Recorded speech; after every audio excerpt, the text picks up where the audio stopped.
There's something going on with you and that guy next door. I've been seeing it for weeks. No, because and I haven't seen nothing. I'll fly away! You think it's my fault? I know what? I'll just... Get out of my sight!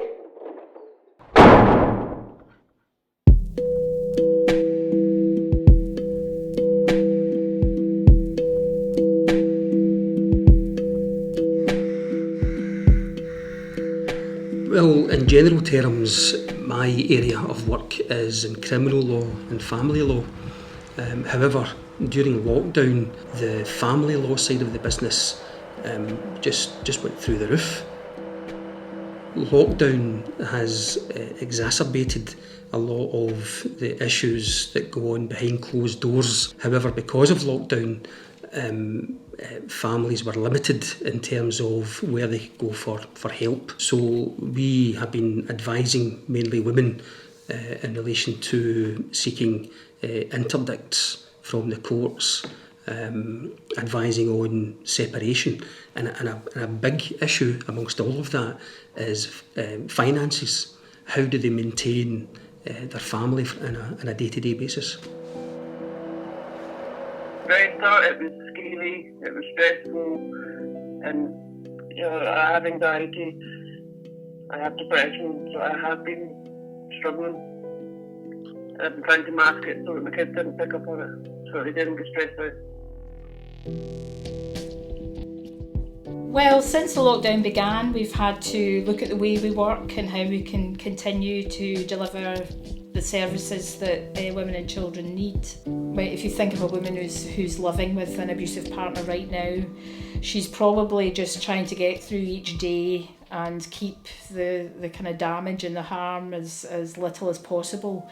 And it's maybe only when there's a little window of opportunity that she'll contact services like us for help. So us and many other services I know are waiting really for a bit of a deluge of inquiries around domestic abuse in the next month or so as things open up a bit. You worry really about, I heard a lot of people saying about how this pandemic has actually reinforced a lot of inequalities around income, poverty, all sorts of things. And I think that's true also about relationships between men and women. Domestic abuse exists because there's inequality between men and women, and that's why it's overwhelmingly women that experience it. So you can see on the kind of more negative side that this reinforces some of that as we're going forward. So as a short-term thing, I think we'll have a lot of people need now direct help, but in the long term, I think we really have to keep an eye on what's happening to women and girls nationally and globally to make sure that that negative impact doesn't last for a long time. To be honest, I don't know where to start. My partner get very, very verbal abusive. It just started from lockdown.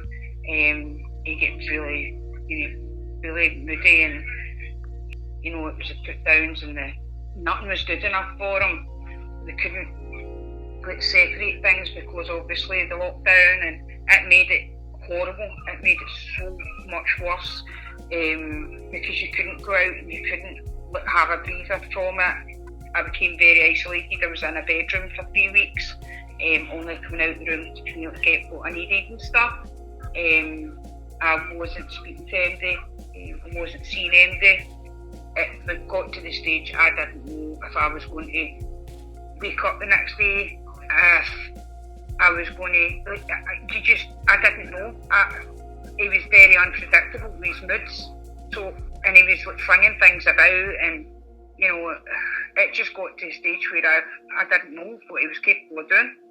Enough was enough, and I had to phone the police because I was actually scared for my own safety and my son's, because he was very unpredictable.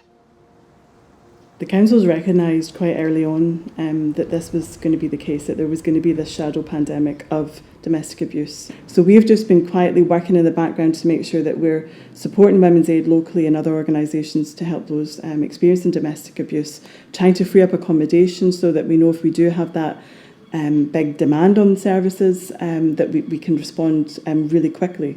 Because to understand domestic abuse, we have to understand that it's used by abusers for power and control. And if you don't have economic power over your own life, that makes all of that much more to the fore. So, I've recognised that women, by and large, are, the people that are in part-time employment, precarious employment, are the ones that are, still have the caring responsibilities. So if we have, local lockdowns and kids out of school again, etc., we're going to see that, women's ability to be active in the employment market is reduced. All of those things impact on equalities across the board for women.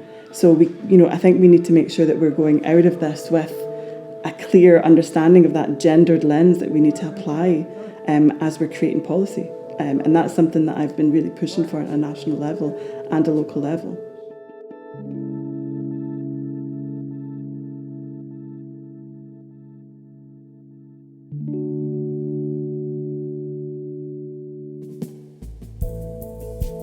I began making this film in July, just as lockdown was beginning to ease. However, now, in the past few weeks, with restrictions coming back in, I think the message is more relevant than ever. I just want to say thanks again to everyone who made this film possible. Please keep the discussion going online, share it as much as possible, and look out for the next film in the series on the hidden impacts on food provision.